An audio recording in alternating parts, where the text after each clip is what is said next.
Tonight, mystery surrounds a man's disappearance as police divers search Hobart's waterfront.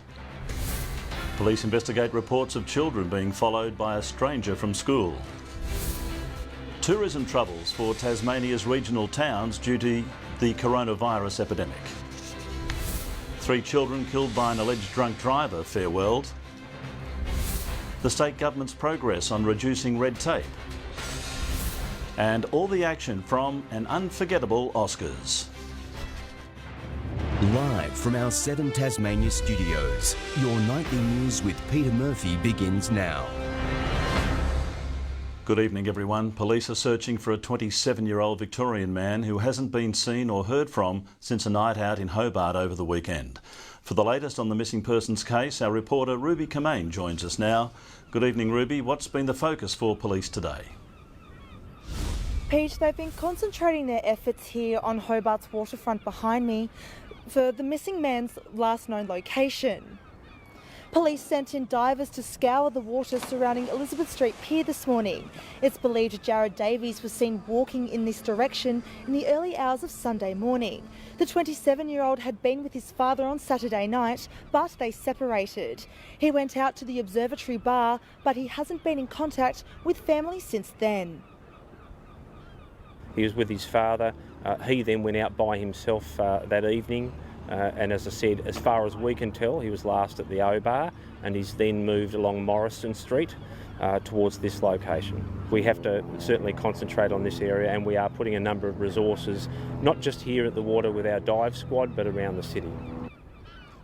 Now, this is the last picture we have of Mr. Davies. He's described as 170 centimetres tall, with short dark hair, a nose ring and a distinctive tattoo of a palm tree on his left forearm. We understand his mother has flown into the state to be here for any developments. And tonight, if anyone can provide any information to help her and the rest of his family, should contact Crime Stoppers. Pete? Thanks for that report, Ruby.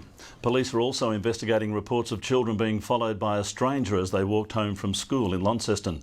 Worried parents have shared their concerns online, but thankfully those involved made it home safely. Our reporter Tom Johnson has more.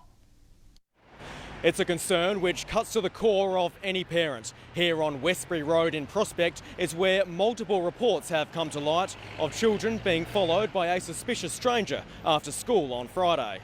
One parent posting to Facebook that her daughter was followed by a man who asked for directions, where she lived and her age, before telling her how beautiful she was. Another parent says her daughter and friends, both male and female, were followed in similar circumstances. Thankfully, in both cases, the children made it home safe. Both accounts describe the stranger as a young man with very short hair driving an old, damaged red sedan.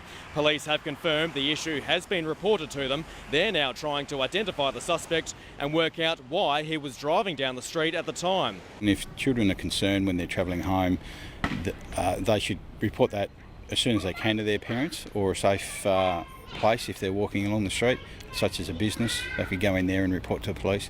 Police recommend children travel in groups where possible. We attempt to establish the identity of the drivers involved and see if there was a reason behind the behaviour, which is lawful. If the behaviour is unlawful, then obviously we will proceed where we can. The school is speaking with the police and concerned parents just to ensure that the facts can be established, and if there is any problem behaviour, that it's dealt with very promptly. The parents who posted their concerns online have asked others to share their message and to remind their children on what to do if they find themselves in a similar situation. A 49-year-old motorcyclist has been killed in a crash in the state's northwest. Tasmania police say the rider from Penguin died at the scene last night at Upper Castro near Ulverston after his bike left the road on a sweeping bend, crashing through a fence and into a paddock. Authorities say the motorbike was a silver Yamaha and are appealing for anyone who witnessed the incident to contact Crime Stoppers. The rescue helicopter had to be called into Lower Sandy Bay this afternoon on a mission to winch a person from inaccessible terrain. Police say they had fallen down some rocks but couldn't be extracted by land because it was too slippery. The details of the injuries haven't been released. The historic towns in Tasmania's Midlands are being hard hit by a downturn in tourism due to the coronavirus visitor ban. Local businesses are reporting a significant drop in visitors, and they're calling on Tasmanians to help fill the gap. Lunchtime in February would usually see the courtyard of the Ross Village Bakery bustling with tourists.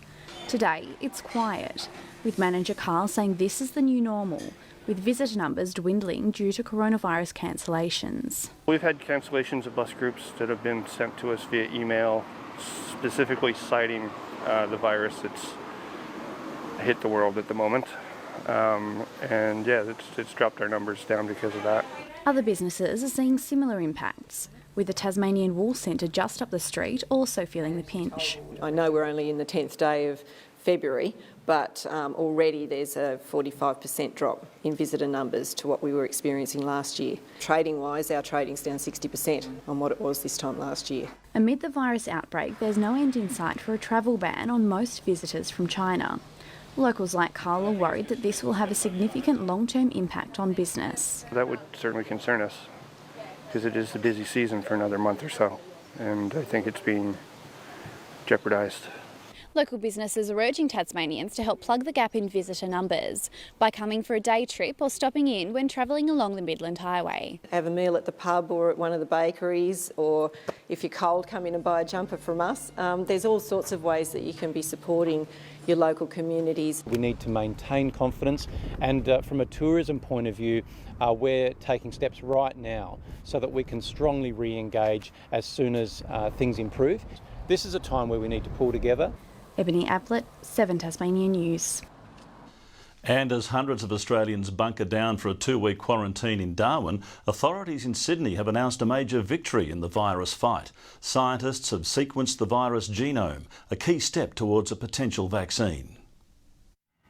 Welcome to Camp Corona. I think it's a king single bed. It's not bad at all. Cramped, hardly fine cuisine. Can you see that? But importantly, quarantined from the outside world. It's boring, but it's really important. Home for now for 266 Australians evacuated by special Qantas charter from Wuhan, China, coronavirus ground zero, to the sunny top end. Passengers are undergoing a 14-day quarantine at the Howard Springs Accommodation Centre near Darwin. We got a tag, like on our hands and everyone. I was stopped because I triggered like an emergency alarm or whatever, and that was because my body temperature was over 37 degrees. This afternoon from Sydney. Out of every negative comes a major positive. A breakthrough that could aid in the fight for a vaccine. We can help other laboratories in New South Wales and elsewhere to develop the right sorts of tests. So far, 15 people have tested positive to the virus in Australia. 5 of those have recovered. The government has handed out 300,000 surgical masks. Almost everyone has no immunity to it. So from each person that it spreads to, they can get sick. On board the quarantine's Diamond Princess in Japan. Nice little lady who comes up with a tray with a bottle of wine and 2 glasses. Keeping spirits high, passengers today learning they'll receive a full refund. Taylor Auerbach, 7 News. The National Party MP who sparked last week's leadership spill has quit, angry that Barnaby Joyce supporters weren't elevated to the ministry. The coalition turmoil overshadowed a rare moment in our parliament, the Indonesian president delivering a speech. Agreeing to give trade barriers the chop and throw open the doors. Indonesia and Australia must become the anchors for cooperation in the Indo-Pacific region. As pageantry gives way to politics, Scott Morrison insists his government's anchored in cooperation. The member for Waibay's up the top there. There he is, he's doing a great job. National Lou O'Brien is up there, but now up there on the crossbench. Labor rubbing it in, nominating him as new Deputy Speaker. With Nationals breaking ranks to vote for him, he defeats the government's chosen candidate, Nationals' Damien Drum. I am still a member of the government.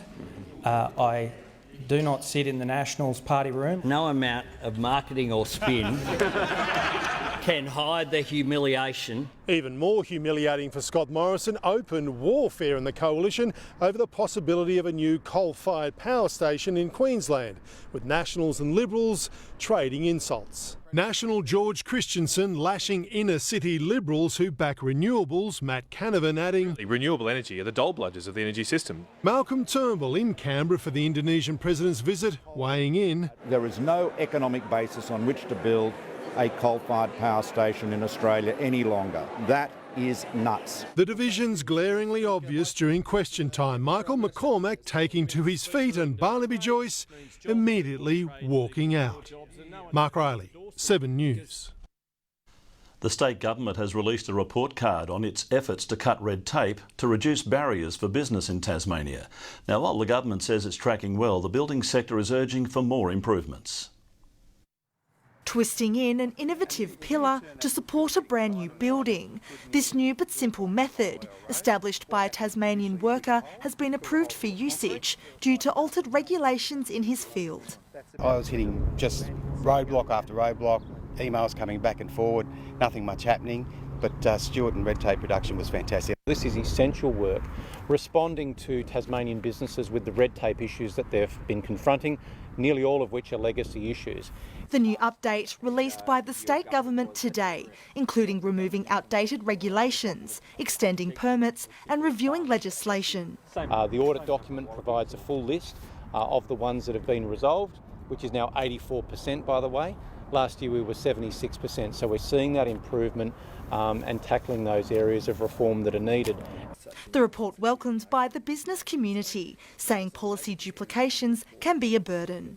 There are multiples of those sorts of regulations hitting businesses at any one time, and that's the sort of reduction we need to have a focus on. Now, we don't want to take away the responsibility of businesses to do things well and do things properly, but just to make it easier and more sensible. But within construction, Master Builders Tasmania says there's a long way to go to resolving key issues. I think there are certainly still improvements that we can make, particularly when it comes to speeding up the planning and approval system, particularly restrictive zoning regimes and consistency in zoning across the state.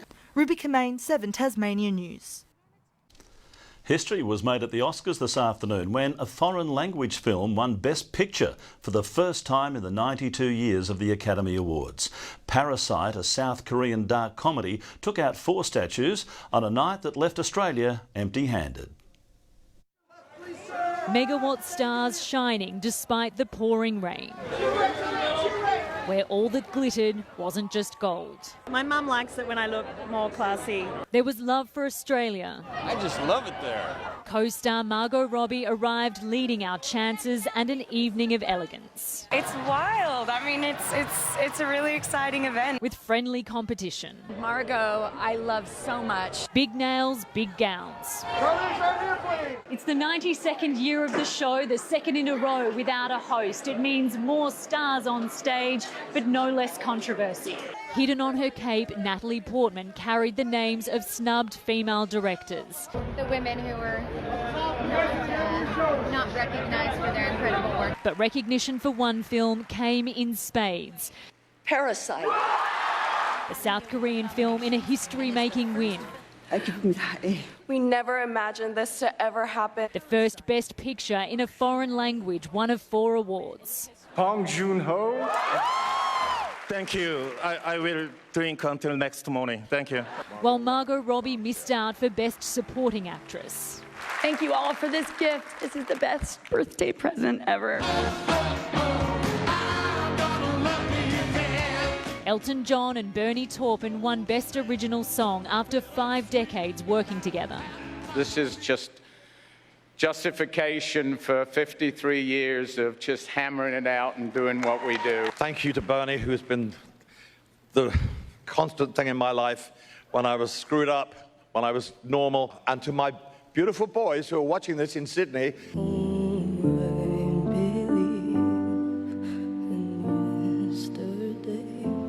And Grammy star Billie Eilish gave her voice to those Hollywood lost. Best Actor, with little doubt, Joker's Joaquin Phoenix, thanking the crowd for a second chance. When he was 17, my brother wrote this lyric. He said, "Run to the rescue with love and peace will follow." Renee Zellweger again winning Best Actress for Judy. Miss Garland, you are certainly among the heroes who unite and define us. And Brad Pitt took his first acting Oscar. I'm a big gobsmacked. With a swipe at Donald Trump's Senate acquittal. I'm thinking maybe Quentin does a movie about it. In the end, the adults do the right thing. But it wasn't all politics.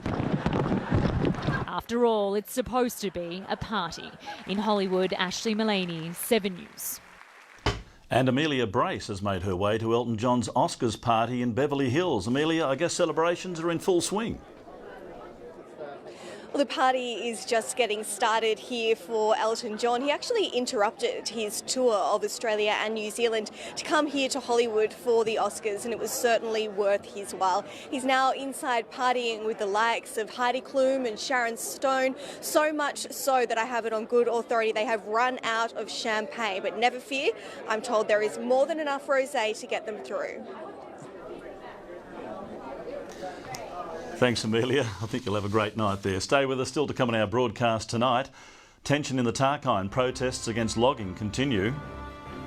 Wild storms smash New South Wales, causing widespread chaos. And the tide goes out on the Royal Hobart Regatta for another year.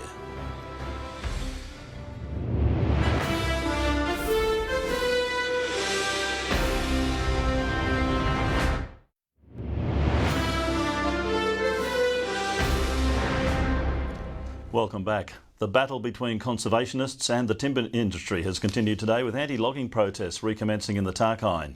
60 activists have walked into areas they say have been logged in recent weeks, aiming to disrupt harvesting. It's the latest in a wave of action by local environmentalists, some of which was referred to WorkSafe Tasmania for investigation last week. They passionately believe in the protection of these forests. We are concerned that the report to WorkSafe was a political one. Very sad that the Bob Brown Foundation continue to promote misinformation. It shows that they're a bit desperate for relevance. The activists are calling for logging to be halted immediately. The Royal Hobart Regatta has wrapped up today with a come and try event at the regatta grounds on the banks of the Derwent. Jet skis, kayaks and hydro bikes were available for the public to use, while some tried their hand sailing a racing yacht. Budding sailors having a day out on the Derwent. This racing boat transformed into a mobile classroom, with members of the Bellreeve Yacht Club teaching them how to sail. See how the nose is coming up that way? That's because I'm pulling the tiller over this way. What we really wanted to do was give particularly adults an opportunity to come in and learn from scratch with the view that they might go sailing. They watched on as seasoned sailors took them through the basics of racing. We give them an opportunity to sail on what is a race boat and enjoy the fun of sailing around with no engines going. It was one of a number of activities at this year's Regatta Open Day.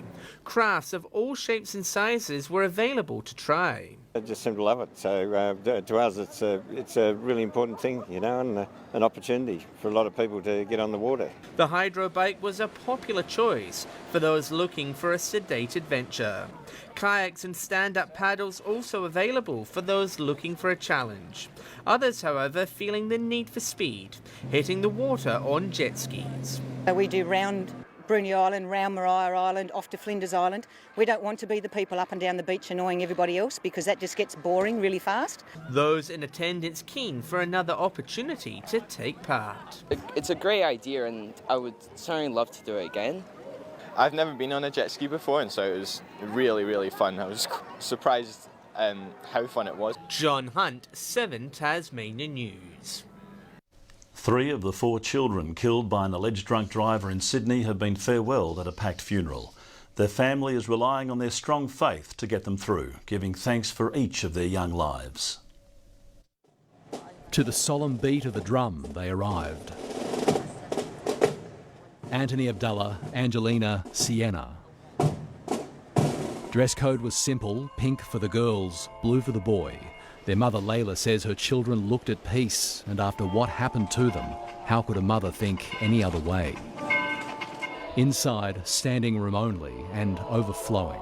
Why now? Why this way? Why 3 together? The service at Our Lady of Lebanon was Maronite. Seeking comfort in a belief 3 of the family's 6 children are in a better place. Sienna with her 8th birthday cake. And what does she do? She gives her piece to one of the homeless. Angelina, 12. And the Year 6 teacher told them, your daughter cares for everyone. Anthony, 13. Anthony says, Dad, I want to dedicate this game to Kobe Bryant. Anthony would die himself that night in front of his younger sister, who wears her bandages with such courage. We gather here and pray for Anthony, Angelina and Sienna. Thank you for the beautiful and Christ-like precious lives of Anthony, Angelina and Sienna. Throughout the service, there was not a single mention of precisely what happened or who allegedly did it. Samuel Davidson is facing 20 charges of what happened that Saturday night, but in relation to him today, the only words uttered were not his name, but the word forgiveness. Layla, you said the words of forgiveness that stunned the world. The children's cousin, Veronique Saker, will be farewelled tomorrow with a message shared by the extended family. Peace be with you. Robert Ovadia, 7 News. Nearly 200 people have needed rescuing from floodwaters after Sydney's monster deluge sent torrents of rain surging across suburbs. Power is still out to thousands of residents, while insurers are putting the damage at $45 million.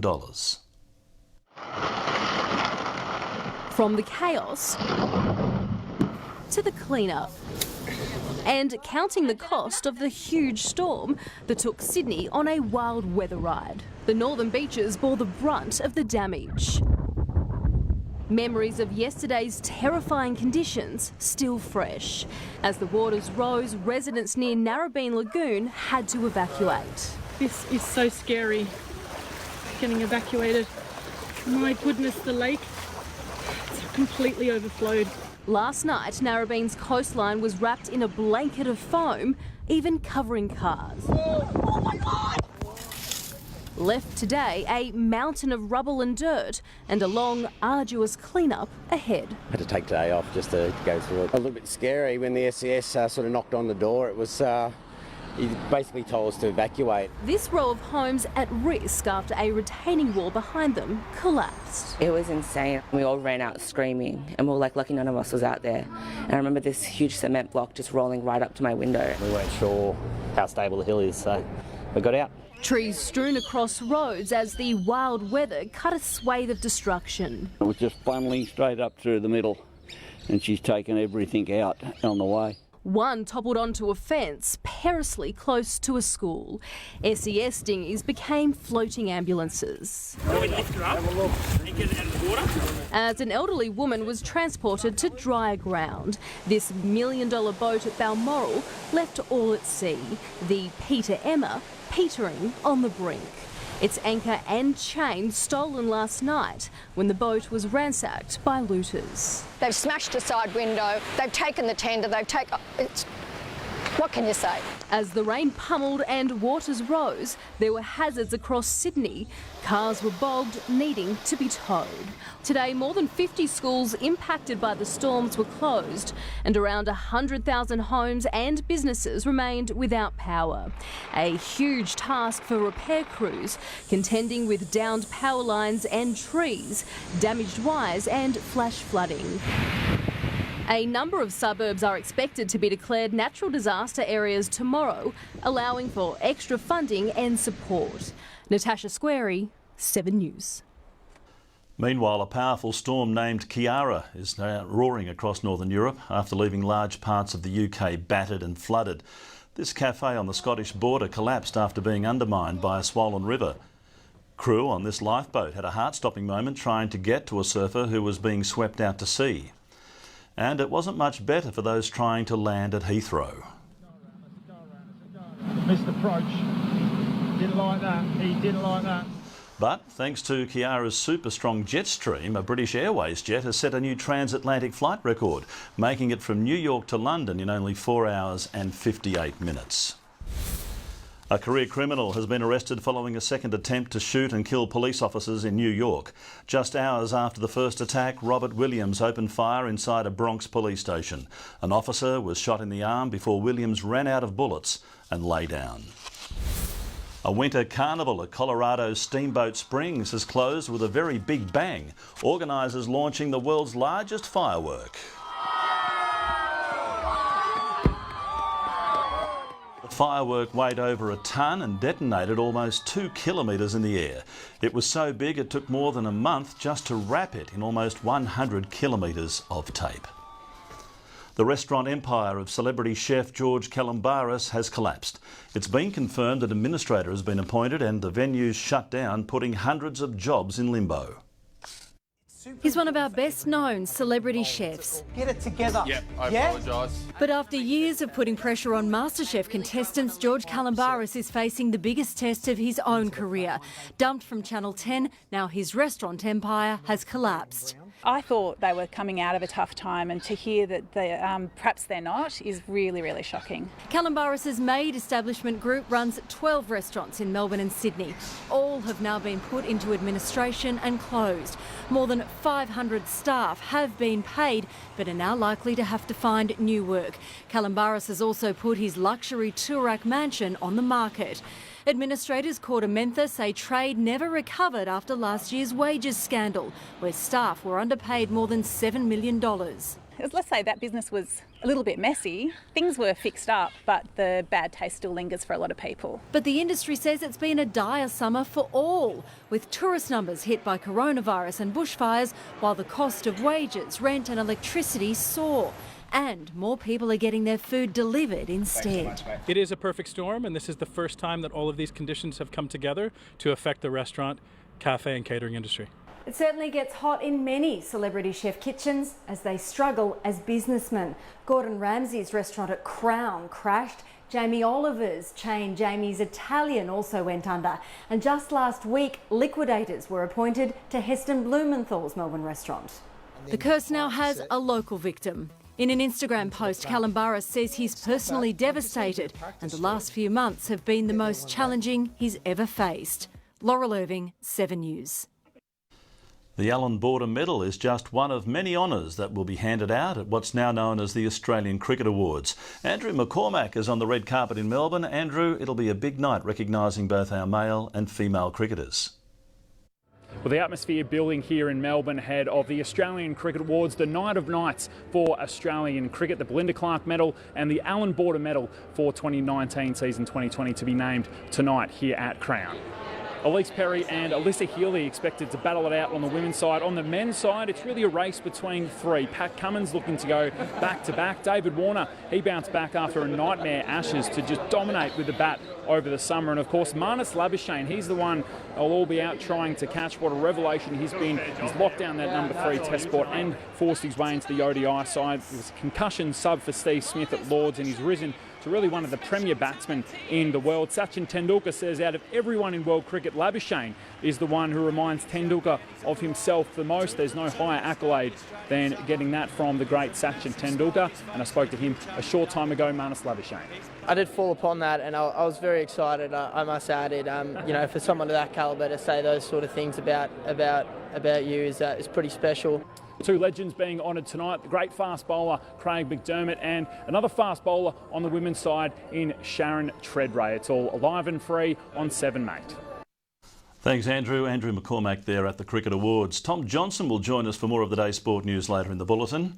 And he'll have why new Bulldogs captain Marcus Bontempelli wants to bury the hatchet with Toby Green. Tears flow as the Opals book their ticket to Tokyo. And Scotty James still unbeatable on top of the world. Those stories shortly, but first after the break we take a look at the day's headlines and then a special set of wheels for a Tasmanian charity. And Melbourne's famous street art strip targeted by vandals.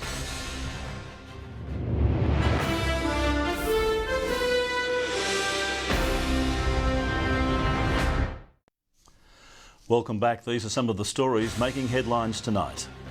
A search is underway for a 27-year-old Victorian man after he went missing during a night out in Hobart. Police investigate reports of children being followed by a stranger from school in Launceston. Towns in Tasmania's Midlands feel the effects of the coronavirus visitor ban. And hundreds farewell 3 children killed by an alleged drunk driver in Sydney. A generous 6-figure public donation has helped a Tasmanian charity add a much-needed asset to its operations. City Mission now has the keys to a new truck at their fingertips, which is set to dramatically slash the travel times to tend to those in need. Fresh off the shop floor, weighing in at 11 tonnes and worth over $100,000. This is the shiny new member of City Mission's 4-truck fleet, and it didn't cost the charity a cent. It's a vehicle that came about because of the generosity of the Bruce Wall estate. And he left a very considerable sum to charity, amongst about 16 charities. The gifted truck is the biggest on site, dwarfing its predecessors, and has the innovation and flexibility to be loaded from any point. No, I'm not a truck man, but I think it's a wonderful looking truck, and they're going to have be able to carry a lot of things in it. I think it's going to be a great asset. The charity boss says the heavy lifters and the heavy vehicle operators are the ones most excited about the new cargo carrier. It keeps them safer and more comfort and a lot easier on them as workers. The charity says the sheer size of this new truck will halve the amount of trips needed for its Moving with Mission program, which helps underprivileged people relocate in the north of the state. We move furniture and goods for people that are health card holders, so often this is a big expense for them. Garth Burley, 7 Tasmania News. A Woolworths worker has been bashed during a violent armed robbery in Melbourne's southeast.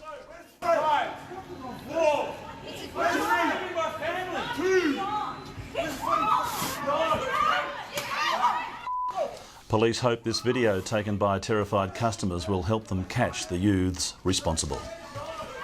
Melbourne's Lord Mayor has condemned a vandal attack on the city's famous street art. Hosier Lane was targeted on Saturday night by a masked gang using fire extinguishers filled with paint to spray the walls.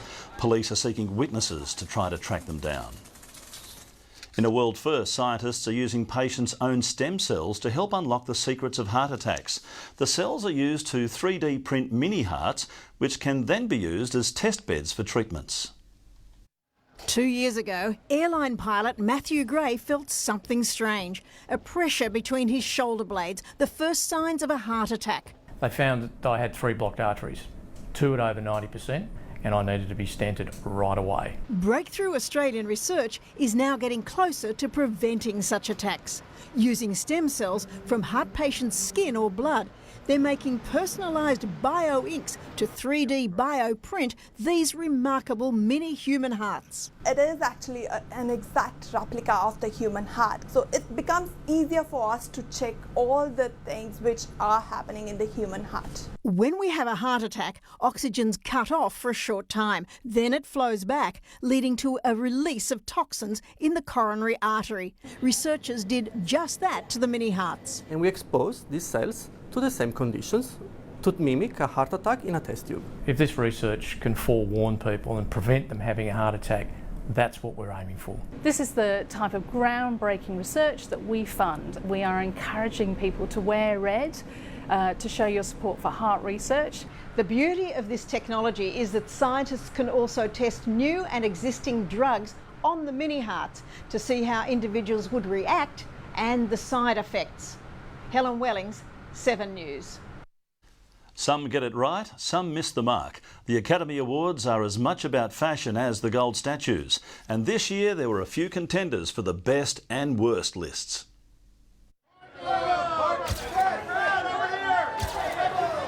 You look stunning. Do I? Yes. You know you do. I mean, I did go on a 4-day diet for this. Nominations aside, at the Oscars, fashion comes first. Versace, Ralph Lauren, hood to hem.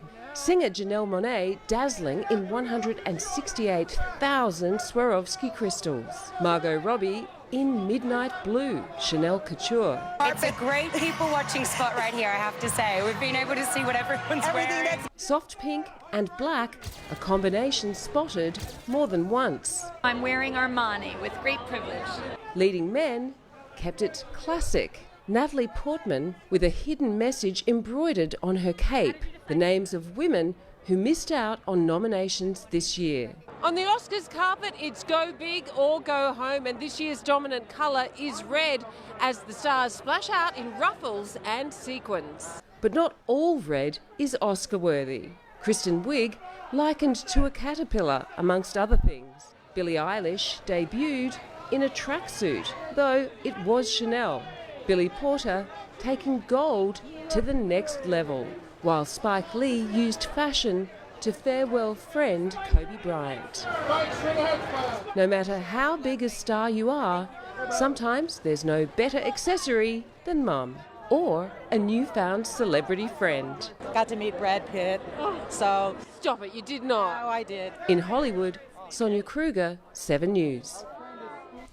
Now a look at the day's business and finance news with thanks to Bank of Us, Tasmania's customer-owned bank. The Australian stock market has closed lower after global concerns about the coronavirus outbreak prompted falls across most sectors. The ASX 200 index fell 10.1 points. A short time ago, the Australian dollar was trading at a little over 67 US cents and 73.58 Japanese yen. Sport is next with Tom Johnson, looking like he could be off to an Oscars party. Good evening, Tom. An incredible winning streak has rolled on. It is fantastic to see you too, Murph. And yes, it sure has. Snowboarder Scotty James, still unbeaten since 2018. His latest win is coming up. Also tonight, Steve Smith and Dave Warner arrive at the Australian Cricket Awards. And we dedicate some airtime to a high-flying mascot's super slam dunk.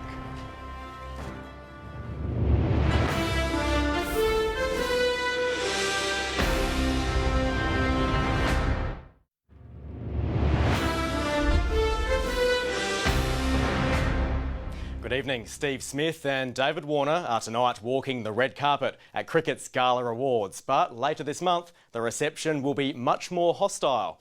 The pair will return to South Africa for the first time since the ball tampering scandal. But they're ready for the predictable sledge. On cricket's night for the partners and stars to strut their stuff. The girls look amazing. I think the team spray tans last night that everyone rolled through was pretty comical. There's plenty to celebrate. Baby news, engagements and an unbeaten summer, providing plenty of contenders for the Allan Border medal. I think that's a good thing because, one, we've played well and two, we've had some really even contributions. Then it's off to South Africa for the Limited Overs tour. I'll take the same mentality into South Africa and get on with it, and hopefully we can have a successful series. It's the first time Steve Smith and David Warner return to the Republic since Sandpapergate. It'll be hostile. I'm there to do a job and go and score runs for my cricket team in Australia, and I'm excited to get that opportunity to go back there. I'm pretty chilled, so I've been chilled since I've come back, and obviously handled England pretty well with what was going on there. Elise Perry and Marnus Labuschagne can compare their Sachin Tendulkar experiences. Very sporting of him. It sort of felt, I guess, in a way a little bit contrived because, I'm sure he probably had much better things to do. Marnus didn't meet the little master, but was paid the ultimate compliment. He reminds Sachin of himself. I was very excited, I must add it. For someone of that calibre to say those sort of things about you is pretty special. Matt Carmichael, 7 News. The 16-year-old pace sensation who debuted for Pakistan at the Gabba back in November has made history. Naseem Shah became the youngest player ever to claim a Test hat-trick on day 3 of the series opener against Bangladesh in Rawalpindi. Taken! We have a hat-trick! 16-year-old, you beauty! What a ripper! History was also made in South Africa with Bangladesh upsetting India in the final of the Under-19 World Cup. It's the Asian nation's first World Cup success at any level and sparks scenes of sheer jubilation. Fantastic. Now to football. Bomber Devon Smith is finally enjoying a smooth pre-season. He's spoken about the surgery which has helped brighten his outlook. No more knee soreness and back in the spotlight. Finally good to go. Probably the first time since 2015 that I've had a smooth run in the pre-season. The secret to Smith's new freshness, a posterior cruciate ligament reconstruction. Tiger Tom Lynch underwent the same operation by the same surgeon, Julian Feller. As a result, more midfield time beckons. I think it'll be similar to 2018 when I was probably a little bit more mid and then forward. Smith has also joined Essendon's much talked about leadership group. When I first got to Essendon, it was probably something I wasn't ready for, and for me it's probably something that I'm pretty proud of, considering that I wasn't on the field much last year. Sidelined for all but 7 games last season, Smith has broadened his outlook. put a lot of things in perspective and just ways to learn and help the group last year. And as skipper Dyson Heppel strides into another campaign, Smith is less focused on all those doomsayers. I don't really listen to too much, but are they writing us off already? No, it's a strange thing at Essendon. When you're going really well, it gets pumped up, and if you're going poor, it gets pumped up below that. Mark Stevens, 7 News. New Western Bulldogs captain Marcus Bontempelli says the past is the past, and he'd happily play alongside giant serial pest Toby Green for Victoria in the bushfire relief game. It comes as the Dogs embrace a more ruthless mantra after being bullied by the Giants in last year's elimination final. A harder, tougher breed of bulldog with a touch of mongrel. Yeah, there's sort of a bit of a theme in this pre-season, the sort of no mercy sort of thing. Adding another physical part, outside of the actual contest. There hasn't been too much blood drawn so far, but round one, who knows?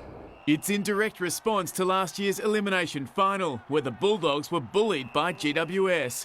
Bontempelli was terrorised by Toby Green, who was sent to the tribunal and fined $7,500 for serious misconduct. It's not the way that we wanted to finish the year. They don't want to be renowned as scraggers, but their pre-season has been built on being more combative. Yeah, I think ruthless is the word. Nothing against the rules or anything, but just being tougher in the way you go about things. Bontempelli is a confirmed starter for the Bushfire Relief State of Origin game on February 28, and he could be playing alongside Toby Green. It'd be awkward. Oh, I don't think so. The reason why we're having the game will be the most important thing, and the past is the past. Sean Sowerby, 7 News. Melbourne Storm has sent a warning to former Sydney Swan Nick Davis ahead of his NRL Nines debut. The 2005 AFL Premiership player has come out of retirement to play Rugby League Nines for the Sydney Roosters in Perth. If you see him, you'll line him up? Yeah, I think maybe I might spot him up and have a run at him, but don't tell him that. It's a game of football, you want to go there to win, so if it comes my way, looking forward to give him a good run for his money. Yeah. The $1 million tournament starts on Friday. Tears of joy flowed for the Aussie Opals in France as they booked their ticket to the Tokyo Olympics. Liz Cambage stood tall with 29 points, 7 rebounds and 5 blocks in the 14-point win over Brazil that sealed qualification. Players were overcome with emotion as the clock ran out, none more so than Cambage, who nearly quit the sport after the Rio Games. Joy and ecstasy for Sandy Brondello and the Opals. Beautiful scenes from Bourges, France. And the Matildas can seal their spot in the final phase of Olympic qualifiers with a win over Thailand tonight. Well, there are a few stars in world sport on hotter streaks than Australia's Scotty James. Not quite Winks-like yet, but the 25-year-old snowboarding sensation's up to 11 in a row at major events. James won gold in the Dew Tour's modified halfpipe at Copper Mountain in Colorado, wearing those lucky red the other mitts. competitors is steal those mitts. You get those mitts away from him, kryptonite. Scotty's last defeat came at the 2018 Pyeongchang Olympics when he won bronze. And finally, meet Cosmo the Cougar. He's the mascot for America's BY University in Utah, and that's what you'd probably call a cross between a three-pointer and a slam dunk. Got it. And I'll tell you what, Murph, fantastic to see you in the main chair at last, although I thought you might have flipped things around at last and gone weather, sport, news to start with the important stuff first. Tom, I've always campaigned for the weather to be the headline of the news, but I don't wield that sort of power. You've probably heard this story, though. There is a rumour circulating that Joe Palmer will be back reading the weather next, but no, it's Jackie with the forecast coming up.